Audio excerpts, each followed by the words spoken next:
it's almost completely rotted away. Looks like it was an old leak from either the old roof or from the canopy that used to be over the old porch out there.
Pro tip, around the edges before you put it in.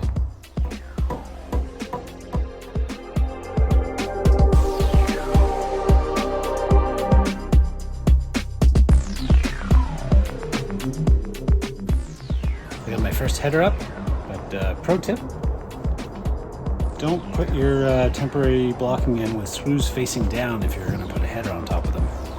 Kind of hard to get them out.